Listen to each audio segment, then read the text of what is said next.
The headlines on RT International. A large-scale humanitarian operation underway in Aleppo, as over 6,000 people are safely escorted out of the war zone, including militants who have agreed to drop their arms. We need to take action, and we will, at a time and place of our own choosing. President Barack Obama vows to take action against Russia over alleged U.S. election hacks, escalating a wave of accusations that so far have not seen any known evidence made public.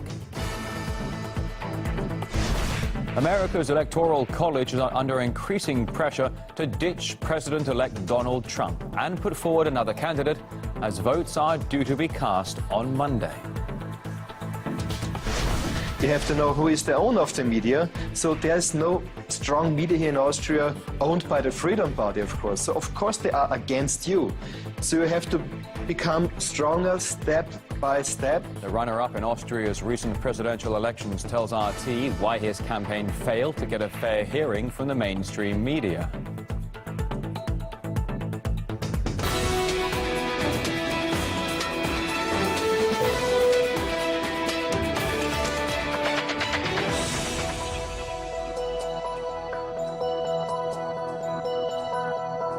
Thanks for joining us here on RT International. We come to you live from Moscow. President Barack Obama has promised to retaliate against Russia over alleged hacker attacks that Washington says were launched to disrupt the American presidential election.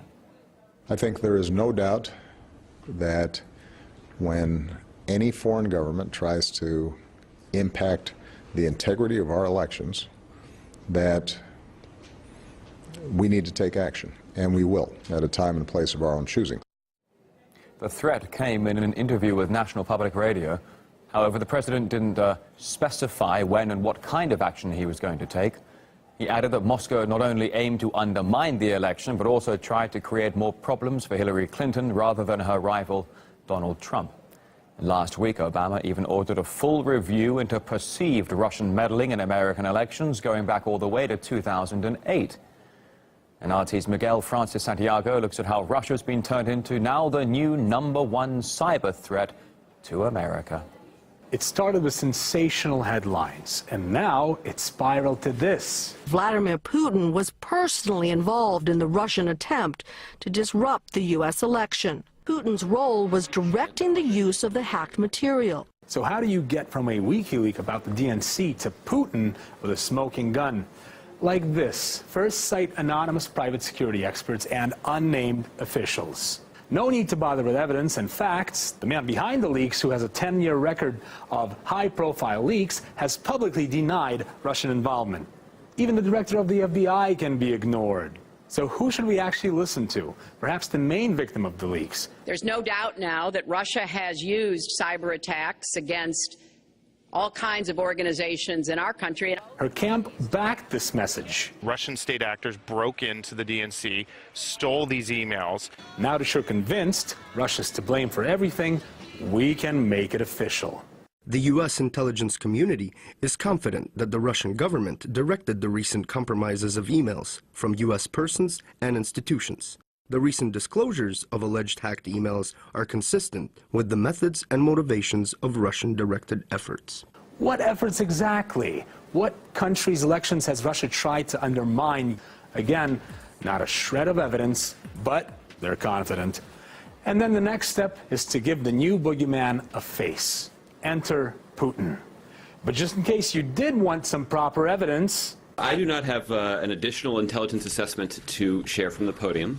So are you confirming that the White House believes that Vladimir Putin was person? I've seen those reports. I'm not in a position to confirm them. I'd refer to the intelligence community for their assessment. So there you go. That's how you prove it was the Russians.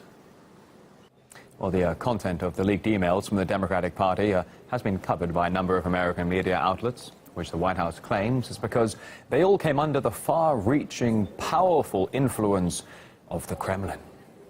News organizations in the United States essentially became the arms of Russian intelligence. Some 200 news websites were even branded, quote, peddlers of Russian propaganda by little-known research group Proponot.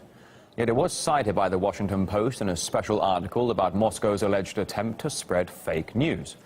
Well, Paul Craig Roberts, the former U.S. Assistant Secretary of the Treasury, says the country's highest office is quoting fiction as fact. It's really inexplicable why the media in the White House would be repeating unsubstantiated rumors as if they were fact. Once again, we have no CIA report showing collusion between Trump and Putin or any interference between Russia and the elections. We don't know who these people are. We don't know why the media reports undocumented claims without any evidence. Even the FBI says that these claims would not stand up in court. In other words, they're unsupported. They're rumors, and they're being presented by the Western media as if they are fact. Russia, however, is not the first country to be branded the main adversary in cyberspace. Just a couple of years ago, the very same words were said about China. I suppose it's no wonder then that sometimes U.S. officials get a little bit confused.